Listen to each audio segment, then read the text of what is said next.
Hello दोस्तों, स्वागत है आप लोगों का हमारे यूट्यूब चैनल पर।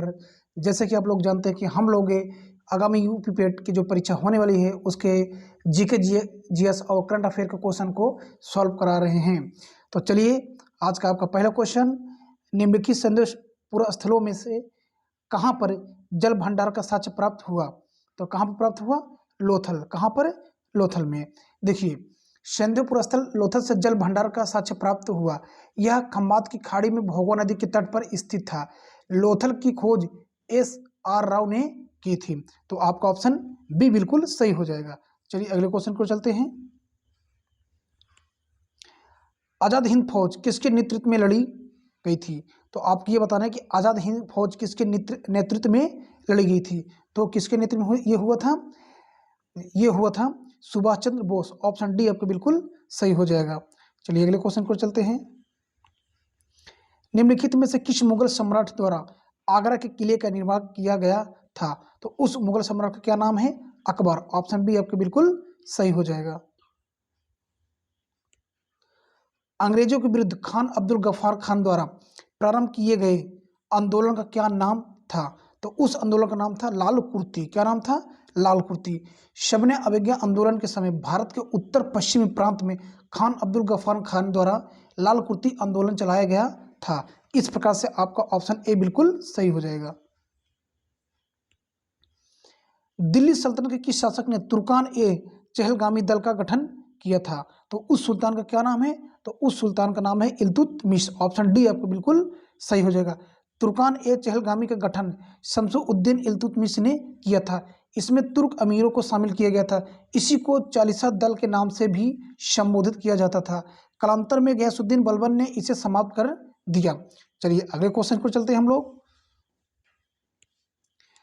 राष्ट्रगान सर्वप्रथम कब और कहाँ गाया गया? आपको ये बताना है कि ये जो राष्ट्रगान अपना है सर्वप्रथम कब और कहाँ गाया गया। तो ये कहाँ गाया गया? 27 दिसंबर 1911 को कलकत्ता में। 27 दिसंबर 1911 को कलकत्ता में। ऑप्शन ए आपका बिल्कुल सही हो जाएगा। प्रथम जैन संगीति किसने आहूत की थी? तो किसने आहूत की थी? स्थूल भद्र ने। इस प्रकार से आपका ऑप्शन सी बिल्कुल सही हो जाएगा। देखिए, प्रथम जैन संगीति का आयोजन 300 ईसा पूर्व में चंद्रगुप्त मौर्य के काल में आहूत की गई थी। इसकी अध्यक्षता स्थूल भद्र ने की थी। इसका आयोजन राजधानी पाटलिपुत्र में किया गया था। इसमें जैन धर्म दो संप्रदायों दिगंबर और श्वेतांबर में विभक्त हो गए थे। चलिए अगले क्वेश्चन को चलते हैं हम लोग। निम्नलिखित में से कौन से युग में सही नहीं है? बड़ा इमामबाड़ा लखनऊ में है, निषाद बाग जम्मू कश्मीर में, फिरोज शाह कोटल दिल्ली में और हुमायूं का मकबरा इलाहाबाद में। तो चलिए आपको इसमें बताना कौन सा युग में सही नहीं है। तो देखिए आपका इसमें से कौन सा नहीं सही है? हुमायूं का मकबरा इलाहाबाद में नहीं है। ये कहाँ पर है? ये पड़ता है दिल्ली में। कहाँ पड़ता है? दिल्ली में। बाकी आपका तीनों सही है। बड़ा इमामबाड़ा लखनऊ, निषाद बाग जम्मू कश्मीर में, फिरोज शाह कोटला दिल्ली में और हुमायूं का मकबरा कहाँ पर? दिल्ली में। चलिए अगले क्वेश्चन को चलते हैं हम लोग। महात्मा गांधी के किस अमेरिकी जीवन लेखक ने लिखा था कि असहयोग भारत और गांधी जी के जीवन में एक युग का नाम बन गया? तो ये कौन लिखा था? तो उनका नाम है Louis Fischer. Louis Fischer. Option C आपके बिल्कुल सही हो जाएगा। महात्मा गांधी के अमेरिकी सहयोगी एवं उनके जीवनीकार लुई फिशर ने कहा था कि असहयोग भारत और गांधी जी के जीवन में एक युग का नाम बन गया। चलिए हम लोग अगले क्वेश्चन को चलते हैं। दिल्ली में कुतुब मीनार दुनिया का सबसे ऊंचा ईंट का बना मीनार है। इनमें से कौन से राजा ने इसके निर्माण में योगदान नहीं दिया? तो आपको बताना इसमें कौन राजा ने योगदान नहीं दिया। तो उस राजा का नाम है अलाउद्दीन खिलजी। ऑप्शन सी आपका बिल्कुल सही हो जाएगा। सूफी संत कुतुबुद्दीन बख्तियार काकी की स्मृति में कुतुबुद्दीन ऐबक ने दिल्ली में कुतुब मीनार का निर्माण प्रारंभ करवाया था, किंतु उसकी मृत्यु हो जाने के कारण इसके निर्माण को इल्तुतमिश ने पूरा करवाया। कालांतर में समय समय पर फिरोज शाह तुगलक एवं सिकंदर लोदी ने भी इसकी मरम्मत करवाई। तो आपका ऑप्शन सी बिल्कुल सही हो जाएगा। चलिए अगले क्वेश्चन को चलते हैं हम लोग। अब आपको क्या करना है? मैच कराना है, यानी कि सूची फर्स्ट और सेकंड आपको दिया है। तो साथियों आपको एक साइड में नदियाँ दिया है, एक साइड में और प्रवाहित है। तो आपको यही बताना है। तो कह रहे कि जो आपका लोना नदी है वो कहाँ प्रवाहित होती है? तो हम आपको बता दे रहे हैं, लोना नदी होती है कहाँ पर, आर्कटिक सागर में बहती है, आर्कटिक सागर में। और अमूर नदी प्रशांत महासागर से होकर आती है। और उसके लोना, आर्कटिक, अमूर, प्रशांत महासागर। टिग्रिस, तो टिग्रिस फारस की खाड़ी, कहाँ से निकलती है, फारस की खाड़ी से। अब माही अरब सागर से। तो इस प्रकार से अगर आप ध्यान दें तो आपका जो मैच कराने वाला दिया है, देखिए, तो लोना कहाँ से, आर्कटिक। तो ए का आपको क्या देखना है, ए का आपको देखना है 2। तो ए कहाँ है, आपके पहला ऑप्शन बिल्कुल सही हो रहा है। इस प्रकार से आपका ऑप्शन ए बिल्कुल राइट हो जाएगा। चलिए अगले क्वेश्चन को चलते हैं हम लोग। आपको क्वेश्चन है, विश्व की निम्न पर्वत श्रृंखलाओं को उनकी लंबाई के अवरोही क्रम में रखिए तथा नीचे दिए गए कूट से सही उत्तर का चयन कीजिए। Andes, great dividing range, Himalaya, Rocky. तो देखिए आपसे पूछा क्या है, विश्व की निम्न पर्वत श्रृंखलाओं को उनकी लंबाई अवरोही क्रम में, किस क्रम में, घटते क्रम में आपको करना है। तो देखिए, तो आपका उत्तर क्या होगा, ये बी वाला होगा। कौन सा होगा, बी वाला। सबसे पहले आपका क्या होगा, एंडीज पर्वत। कौन सा, एंडीज पर्वत। उसके बाद है रॉकी पर्वत, यानी कि फर्स्ट, फिर फोर्थ है। उसके बाद हिमालय ग्रेट, तीसरा। फिर उसके बाद है ग्रेट डिवाइडिंग, फिर कौन सा, दूसरा। तो यानी कि ऐसे आपको बढ़ते हुए चला क्या हो जाएगा, घटते क्रम में चला जाएगा। ऑप्शन बी आपको बिल्कुल सही हो जाएगा। इनमें विश्व का सबसे बड़ा रेगिस्तान कौन सा है, तो उस रेगिस्तान का क्या नाम है, उसका नाम है सहारा मरुस्थल। देखिए, सहारा विश्व का सबसे बड़ा गर्म रेगिस्तान है। यह अफ्रीका के उत्तरी भाग में अटलांटिक महासागर से लेकर लाल सागर तक विस्तृत है। इसका क्षेत्रफल जो है 9,20,000 वर्ग किलोमीटर से भी अधिक है। तो आपका ऑप्शन सी बिल्कुल सही हो जाएगा। क्षेत्रफल की दृष्टि से भारत का विश्व के देशों में कौन सा स्थान है, तो कौन सा स्थान है भारत का, भारत का है 7वां स्थान। ऑप्शन सी आपको बिल्कुल सही हो जाएगा। निम्नलिखित शैल क्रमों में से कौन भारत का 90% से अधिक कोयला प्रदान करता है। आपको उस शैल क्रम का नाम बताना है। तो उस शैल क्रम का नाम है गोंडवाना शैल क्रम। ठीक, ऑप्शन डी आपका बिल्कुल सही हो जाएगा। देखिए, भारत में 90% से अधिक कोयला गोंडवाना क्रम की चट्टानों में पाया जाता है। इसका विस्तार दामोदर, महानदी तथा गोदावरी की घाटियों में है। इस क्रम के चट्टानों में बिटुमिनस कोयला भी पाया जाता है। हाँ, चलिए हम लोग अगले क्वेश्चन को चलते हैं। आपको क्वेश्चन कह रहा है कि आर्थिक सर्वेक्षण किसके द्वारा प्रकाशित होता है। तो आर्थिक सर्वेक्षण है तो किसके द्वारा प्रकाशित होता है, वित्त मंत्रालय के द्वारा प्रकाशित होता है। ऑप्शन सी आपका बिल्कुल सही हो जाएगा। भारत का आर्थिक सर्वेक्षण वित्त मंत्रालय द्वारा जारी किया जाता है। आर्थिक सर्वेक्षण विगत 1 वर्ष में भारत सरकार द्वारा व्यय किए गए सभी मदों का लेखा जोखा होता है। इसे केंद्रीय बजट प्रस्तुत करने से 1 दिन पूर्व प्रस्तुत किया जाता है। आपका अगला क्वेश्चन, प्रधानमंत्री द्वारा घोषित निम्नलिखित योजनाओं में से कौन सी 9 मई 2015 को प्रारंभ नहीं की गई। तो उस योजना का नाम है प्रधानमंत्री आवास योजना। प्रधानमंत्री आवास योजना। बाकी आपका अटल पेंशन योजना, जीवन सुरक्षा योजना, जीवन ज्योति योजना, ये तीनों क्या की प्रारंभ की गई थी। और ये आपका प्रधानमंत्री आवास योजना उस दिन 9 मई 2015 को प्रारंभ नहीं की गई थी। चलिए अगले क्वेश्चन को चलते हैं हम लोग।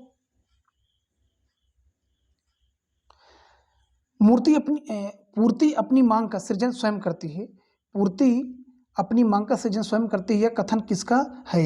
तो यह कथन किसका है, जेबी से का है। तो किनका कथन है, जेबी से का। पूर्ति अपनी मांग का सृजन स्वयं करती है, कथन जेबी से का है। इनके अनुसार सभी उत्पादनों की मात्रा के परिणाम स्वरूप देश के परिचालन में उतनी ही मात्रा की क्रय शक्ति प्रविष्ट होती है। अतः जिस अनुपात में पूर्ति बढ़ती या घटती है। चलिए हम लोग अगले क्वेश्चन को चलते हैं। वित्तीय समायोजन के उद्देश्य से लागू की जाने वाली जनधन योजना जिसकी घोषणा प्रधानमंत्री ने स्वतंत्रता दिवस 2014 को की थी, आधिकारिक तौर पर कब प्रारंभ की गई थी। तो आपको बताना है कि जो जनधन योजना है कब प्रारंभ की गई थी। तो ये कब प्रारंभ की गई थी, ये हुआ था 28 अगस्त 2014, 28 अगस्त 2014 को, 28 अगस्त 2014 को। ऑप्शन डी आपको बिल्कुल सही हो जाएगा। उत्तर प्रदेश में आश्रय योजना लागू की गई थी। उत्तर प्रदेश में आश्रय योजना लागू की गई थी किस सन? तो किस सन को लागू किया गया था? सन 2013। सन 2013 ऑप्शन बी आपको बिल्कुल राइट हो जाएगा।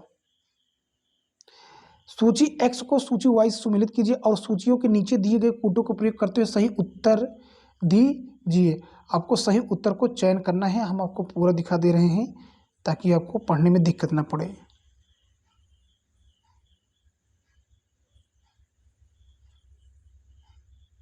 ये देखिए आपको ये क्वेश्चन है, कह रहा कि सूची एक्स को सूची वाई से सम्मिलित कीजिए और सूचियों के नीचे दिए गए कूटों का प्रयोग करते हुए सही उत्तर दीजिए। सूची एक्स है, सूची वाई है। संविधान सभा के पहले उपाध्यक्ष का नाम पूछ रहा है, तो संविधान सभा के पहले उपाध्यक्ष कौन थे? एच.सी. मुखर्जी। कौन थे? एच.सी. मुखर्जी। तो आपका पहले का क्या हो जाएगा? पहले क्या हो जाएगा? चौथा। क्या हो जाएगा? चौथा हो जाएगा। ठीक है।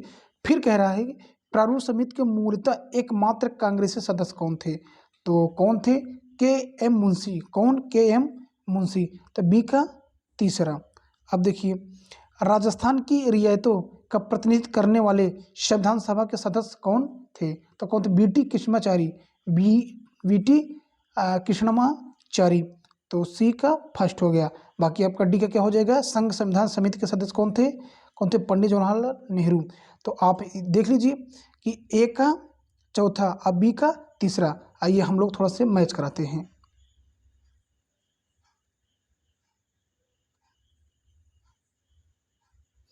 तो देखिए, आपका ए का क्या होगा? आपका ए का हो जाएगा, आपका यहाँ पर क्या हो जाएगा?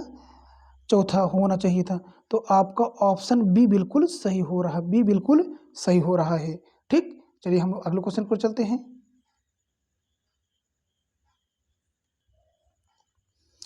भारतीय संविधान में कुल कितने मौलिक कर्तव्य हैं? तो कुल कितने मौलिक कर्तव्य हैं? 11 है। ऑप्शन डी आपको बिल्कुल सही हो जाएगा। इनमें से कौन भारत का कार्यवाहक राष्ट्रपति नहीं था? कार्यवाहक राष्ट्रपति नहीं था। तो कौन नहीं था? Doctor Zakir Hussain. Option B आपका बिल्कुल सही होगा।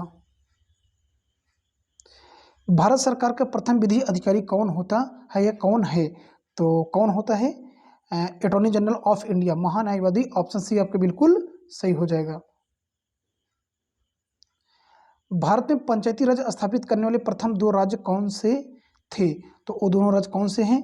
राजस्थान और आंध्र प्रदेश। निम्न में से कौन सी अदिश राशि है? कौन अदिश राशि है? तो अदिश राशि कौन सी है? कार्य। बाकी आपका बल, वेग, त्वरण क्या है? सदिश राशियां होती हैं। और कार्य क्या होगा? आपकी अदिश राशि हो गई। इस्माइल जी का न्यूनतम मान कहाँ पर होता है? तो कहाँ पर होता है इस्माइल जी का न्यूनतम मान? ये होता है विषुवत रेखा पर। ऑप्शन ए आपके बिल्कुल राइट हो जाएगा। निम्न में से कौन सी प्रक्रिया एक रासायनिक परिवर्तन है? आपको बताना है रासायनिक परिवर्तन का, आपको एग्जाम्पल बताना है। तो पौधों में प्रकाश संश्लेषण क्या है? रासायनिक अभिक्रिया है। बाकी तीनों क्या है? फिजिकल परिवर्तन है। इलेक्ट्रॉन की खोज का श्रेय किसे जाता है? तो किसे जाता है? जे थॉमसन को। ऑप्शन ए आपको बिल्कुल सही हो जाएगा। फिर आपसे पूछ रहा है एंटोमोलॉजी का संबंध किससे? एंटोमोलॉजी का संबंध किससे है? तो किससे है? कीट से। किससे है? कीट से। ऑप्शन डी आपको बिल्कुल राइट होगा। अब आपके 5 क्वेश्चन होंगे हिंदी के। किसके होंगे? हिंदी के। तो देखिए, कह रहे संधि के कितने भेद होते हैं? तो संधि के कितने भेद होते हैं? संधि के 3 भेद होते हैं। ऑप्शन सी आपको बिल्कुल राइट हो जाएगा। अंतर्मुखी का विलोम शब्द क्या होगा? अंतर्मुखी का विलोम शब्द क्या होगा? तो क्या होगा? बहिर्मुखी। ऑप्शन सी आपका बिल्कुल सही हो जाएगा। लंबोष्ट किसका पर्यायवाची है? लंबोष्ट किसका पर्यायवाची है? तो ये किसका पर्यायवाची है? ऊंट का। किसका है? ऊंट का। ऑप्शन सी आपको बिल्कुल राइट होगा। वह स्त्री जिसके साथ विवाह का वचन दिया गया है उसके लिए एक शब्द आपको बताना है। तो उसके लिए एक शब्द क्या होगा? वज्ञदत्ता। वज्ञदत्ता। ऑप्शन बी आपको बिल्कुल सही होगा। स्त्रीलिंग शब्द का चयन कीजिए। स्त्रीलिंग शब्द का चयन कीजिए। तो क्या होगा? मणि। इसमें मणि, पन्ना, मोती, ये तीनों क्या है? आपके पुल्लिंग है। बाकी मणि आपका क्या है? स्त्रीलिंग शब्द है। ऑप्शन बी आपका बिल्कुल राइट हो जाएगा। अब चलिए हम लोग चलते हैं करंट अफेयर की ओर, जो कि आपके जो परीक्षा होने वाली है पेट का, उसमें 10 क्वेश्चन आपसे करंट अफेयर का पूछा जाएगा। तो चलिए, आपका पहला क्वेश्चन है कि मुख्यमंत्री योगी आदित्यनाथ द्वारा उत्तर प्रदेश के किस शहर में राष्ट्रीय रोग नियंत्रण केंद्र की स्थापना करने की मंजूरी दी गई है? तो कौन सा राज्य है? मतलब लखनऊ, अर्थात उत्तर प्रदेश की राजधानी लखनऊ। ऑप्शन ए आपका बिल्कुल राइट हो जाएगा। फिर कह रहा है आपसे कि किस देश ने दुनिया का सबसे बड़ा साइबर अभ्यास लॉक्ड शील्ड 2022 जीता है? तो किस देश ने जीता है? फिनलैंड ने। ऑप्शन ए आपका बिल्कुल राइट हो जाएगा। कौन देश? फिनलैंड ने जीता है। हाल ही में कौन पाकिस्तान का नया प्रधानमंत्री नियुक्त किया गया है? तो उनका क्या नाम है? शहबाज शरीफ। ऑप्शन बी आपका बिल्कुल राइट होगा। हाल ही में किस देश को संयुक्त राष्ट्र मानवाधिकार परिषद से निलंबित कर दिया गया? तो किसे कर दिया गया है? रूस को। ऑप्शन ए आपका बिल्कुल सही हो जाएगा। हाल ही में उत्तर प्रदेश के किस शहर को इंडिया स्मार्ट सिटी अवार्ड के तहत 4 श्रेणियों में पुरस्कार प्राप्त हुए हैं? तो वो कौन सा शहर है? तो उस शहर का नाम है वाराणसी। ऑप्शन ए आपका बिल्कुल राइट हो जाएगा। हाल ही में 94वां ऑस्कर पुरस्कार के तहत सर्वश्रेष्ठ अभिनेता का पुरस्कार किसे दिया गया? तो ये अवार्ड किसको मिला है? ये अवार्ड दिया गया है बिल स्मिथ को। ऑप्शन ए आपका बिल्कुल राइट हो जाएगा। प्रित्जकर प्रित्जकर आर्किटेक्चर पुरस्कार 2022 का विजेता कौन है? तो 2022 का विजेता कौन है? फ्रांसिस केरे। ऑप्शन सी आपको बिल्कुल सही हो जाएगा। न्यूजीलैंड में आयोजित आईसीसी महिला क्रिकेट कप 2022 का विजेता कौन देश बना है? कौन सा देश है? तो कौन सा देश है? ऑस्ट्रेलिया। ऑप्शन बी आपको बिल्कुल राइट हो जाएगा। हाल ही में भारत ने किस देश को पराजित कर थॉमस कप 2022 का खिताब जीता है? तो इंडोनेशिया को पराजित करके। हाल ही में नीति आयोग को उपाध्यक्ष किसे नियुक्त किया गया है? किसे? सुमन के बेरी को। ऑप्शन सी आपका बिल्कुल करेक्ट हो जाएगा। मणिपुर की आयरन लेडी के नाम से किसे जाना जाता है? तो किसे जाना जाता है? इरोम शर्मिला को। इरोम शर्मिला को जाना जाता है। ऑप्शन डी आपको बिल्कुल राइट हो जाएगा। पोटला पैलेस जो कि एक 7 मंजिला भवन है, किससे संबंधित है? तो ये किससे संबंधित है? दलाई लामा से। ऑप्शन बी आपको बिल्कुल सही हो जाएगा। चलिए हम लोग अगले क्वेश्चन को चलते हैं। यहाँ पे उत्तर प्रदेश के पहले मुख्यमंत्री गोविंद बल्लभ पंत को किस वर्ष भारत रत्न से सम्मानित किया गया? तो किस वर्ष किया गया? तो 1957 को। 1957 को। ऑप्शन सी आपको बिल्कुल सही हो जाएगा। किस वर्ष में गंगा नदी को राष्ट्रीय नदी घोषित किया गया था? तो कौन सा वर्ष था? वो वर्ष था सन 2008 में। ऑप्शन बी आपको बिल्कुल सही हो जाएगा। विश्व की प्रथम महिला अंतरिक्ष यात्री कौन थी? तो कौन थी? वो थी Valentina Tereshkova. Valentina Tereshkova. Option A आपको बिल्कुल राइट हो जाएगा। हेमिस गोम्पा नामक मठ कहाँ स्थित है? तो ये मठ कहाँ स्थित है? तो ये मठ कहाँ पर है? लद्दाख में। कहाँ पर है? लद्दाख में। ऑप्शन डी आपको बिल्कुल राइट हो जाएगा। प्राचीन काल में मध्य प्रदेश के कतिपय साड़ी बुनकर लंबे नाखून रखते थे तथा उसमें चीरा लगाते थे ताकि धागों को मड़ोड़कर बढ़िया किस्म की साड़ी बना सके। ये साड़ियाँ क्या कहलाती हैं? तो इन साड़ियों को क्या कहा जाता है? चंदेरी साड़ी। क्या बोला जाता है? चंदेरी साड़ी। ऑप्शन ए आपको बिल्कुल राइट हो जाएगा। फिर आपसे कह रहा है कि कैप्टन राकेश शर्मा ने किस वर्ष में एक सोवियत अंतरिक्ष कार्यक्रम में अंतरिक्ष की यात्रा की थी? कैप्टन राकेश शर्मा ने किस वर्ष में एक सोवियत अंतरिक्ष कार्यक्रम में अंतरिक्ष की यात्रा की थी? तो कब? 1984 में। 1984 में। ऑप्शन डी आपको बिल्कुल सही हो जाएगा साथियों। चलिए हम लोग अगले क्वेश्चन को चलते हैं। भारतीय नौसेना में सर्वोच्च स्थान पर कौन सा कमीशन्ड अधिकारी होता है? तो कौन होता है? एडमिरल होता है। कौन होता है? एडमिरल। भारतीय नौसेना में सर्वोच्च स्थान पर कौन सा कमीशन्ड अधिकारी होता है? तो कौन होता है? एडमिरल। चलिए हम लोग अगले क्वेश्चन को चलते हैं। कह रहा है आपसे कि भारत में नृत्य, नाटक और संगीत के विकास को बढ़ावा देने के लिए निम्नलिखित में से कौन अकादमी जिम्मेदार है? तो उस कौन सा अकादमी है? संगीत अकादमी। ऑप्शन डी आपको बिल्कुल सही हो जाएगा। तो इस प्रकार से साथियों हमने आप लोगों को GK, GS, Hindi, current affair और समाज जागरूकता के कुछ क्वेश्चन को हमने करा दिए। जितने क्वेश्चन आपके पेट में आते हैं उतने क्वेश्चन हमने कराए हैं इस सेट में। तो हमें उम्मीद है कि आप लोगों के हमारा ये प्रयास अच्छा लगा होगा। प्लीज़ हमारी इस वीडियो को ज़्यादा शेयर करिए, लाइक करिए और अपने साथियों को बताइए। और अगर हमसे कोई त्रुटियाँ हों तो प्लीज़ हमें माफ़ करने की कृपया करें। थैंक यू दोस्तों हमारे इस वीडियो को, ये वीडियो देखने के लिए।